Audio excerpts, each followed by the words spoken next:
All right, good morning. It is day 10. I did not upload for day 9.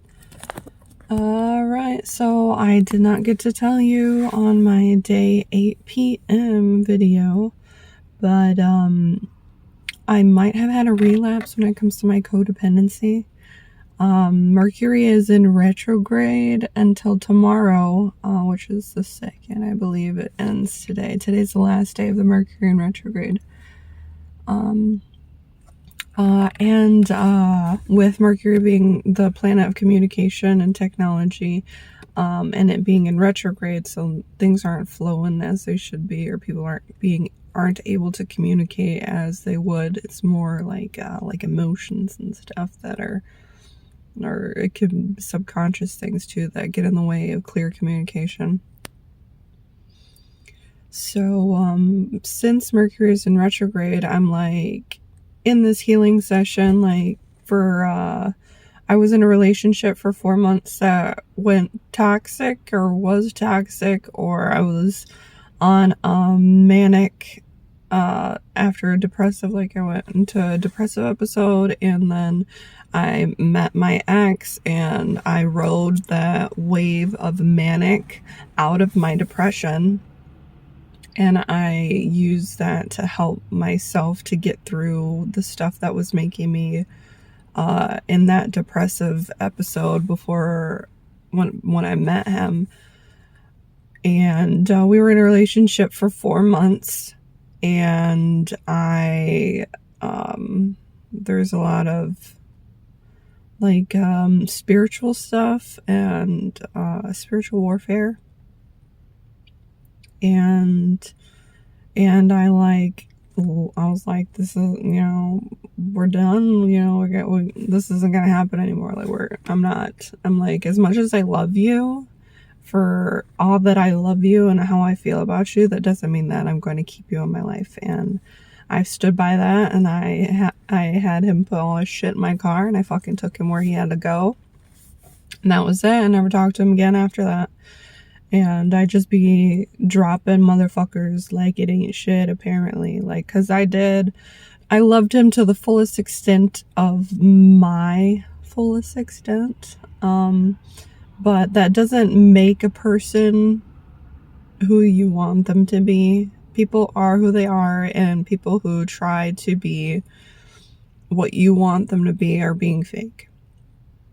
So a lot of times there are people who are toxic, looking for people who they can take advantage of. And I say this a lot, and it's a lot bit embarrassing that I have often been the victim of this bullshit. I don't like the thought of, and I don't like saying that I'm a victim of this, because to have knowledge of the situation is, better. I don't know, I'm trying to give myself the benefit of the doubt. Anyway, long story short, I was in that relationship for 4 months, so I take however long I was in the relationship and I divide it in half. And that's how long I need to heal myself and be alone, because if I talk to somebody else and I allow somebody else into my life, and then with me being a codependent, I will latch on to somebody, and or I don't know how to say it. It's like my drug of choice would be like physical affections, like cuddling and shit, like all that gay stuff. When I say gay stuff, I mean like the purest form of love, because gay people were discriminated against to the point of death. And when you are seeking after something, even with the possibility of death, like that, in the name of love, that is the purest form of love. So when I say gay shit, I don't mean to be like discriminating against the gays. I mean like gay is love. Gay is happy. So yeah, I overindulge in that, and I guess I crave that so much that I would rather have that opposed to a happy mental space or a safe space or boundaries that keep me safe. So with Mercury also being in retrograde, I started this 2 months thing. Like, it's now about to be, it's October now, so technically it's been 2 months now since I started my 2 months healing after my past relationship. So when I say that I might have had a relapse, there's a guy that I was talking to, and we've been talking for a couple weeks, and we've been trying to to meet up or to meet. And finally I was like, okay, like, cause it was kind of touch and go. It was like, oh yeah, I want to like come over and like cuddle. So I mean, like, for me personally, my red flags are different, I guess. I seem to not want to trust, fall through plans, because I feel like it's overcompensating or it's trying a little too hard. Although I will say, when I'm in my manic spike, if somebody's not on board with what I'm trying to do while I'm manic, I just like pass them by and I just keep doing whatever the fuck I'm doing.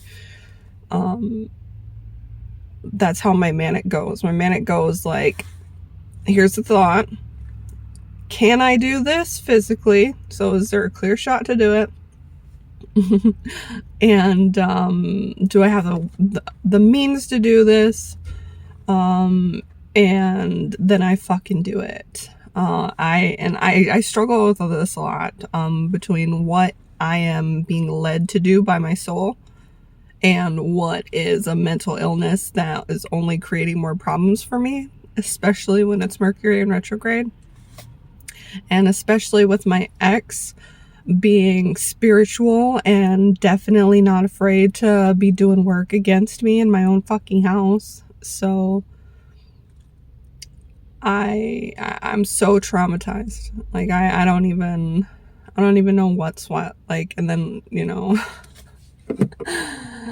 So yeah, we had dinner and I said that I wasn't going to be dating, and I told him that it wasn't a date, but he did pay for it, and it was a really nice dinner. And then I was like, you want to go to your house and cuddle? I said that. It was me. He wasn't like, we should do this or let's do this or nothing. I suggested it. So fuck. Then it happened. We went to his house and we were cuddling. He's a great cuddler. I am also a great cuddler.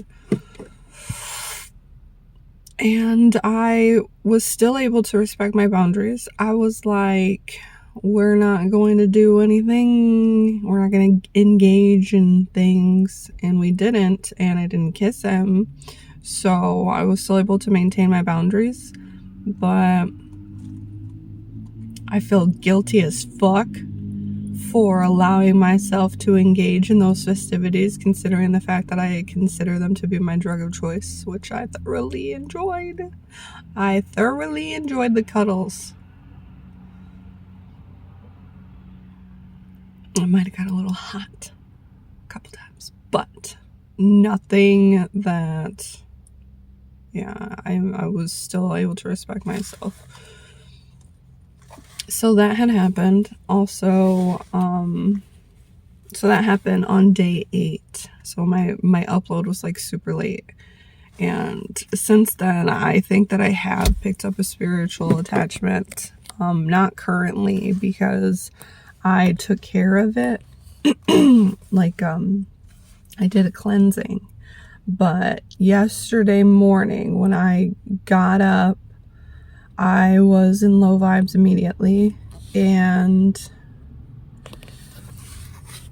so I was in low vibes immediately, and I thought I had a lot of time to get ready and do stuff, but apparently I didn't. I hadn't talked to my kids in a while, and finally, the father of my children got a hold of me, and he was like, oh, let me know when you want to talk to the kids? And I was like, right now, I'll talk to the kids right now. Well, I did talk to the kids and everybody's okay. Apparently their quarantine, they didn't get sick during their quarantine, so they're okay. And when I talked to their dad, there was miscommunication, and I kind of blew out of proportion. I blew it out of proportion. And I mean, like, he definitely didn't help, but that is behavior that is to be anticipated by him.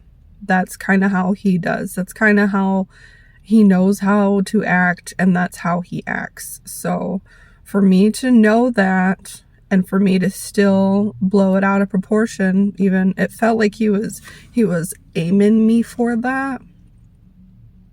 He was like saying things and then saying something different and then telling me I said something, which is, that narcissistic trap, right? The cycle of bullshit. And I fed right into it, and I lost my temper, and I cussed him, and I didn't like cuss him like real bad, but I said like, cuss words, and I was like, you're being stupid, or, I said stuff like that. And because I engaged in that, I lost a lot of time getting ready. So then I was more rushed. And then on my way to work, I hit traffic, and then I took a wrong turn, and it was all downhill after that, seeming like I went to work and I was so bogged down. Like, when I say I feel like I had a spiritual attachment, I mean, like, it literally was siphoning my energy. So then I worry, like, because of my ex being into that kind of stuff, so then I worry about, like, this date that I went on. Like, okay, well, how common are these guys? If they see, like, spiritual on, like, a dating website, they're like, okay, I'm gonna go for this one because this one thinks, like, this way, but I think this way and this way. So if I be everything that they want me to be, or if I say all the right things, then they're gonna trust me, and I'm gonna be able to do more detriment. So it's hard for me to say whether or not my anxiety and my traumas are speaking to me for preventative measures, or if I'm so traumatized that I'm never going to be able to trust somebody. And I have to be okay with this, and I think I am a little bit to a certain degree, just because, like, I know that when I'm doing my own shit that I'm safe. And this might be a little toxic because, like, ideally I wouldn't want to be alone, but if being alone is the only way that I can feel safe, then I would rather have that my entire life, honestly, because my safety is so priority.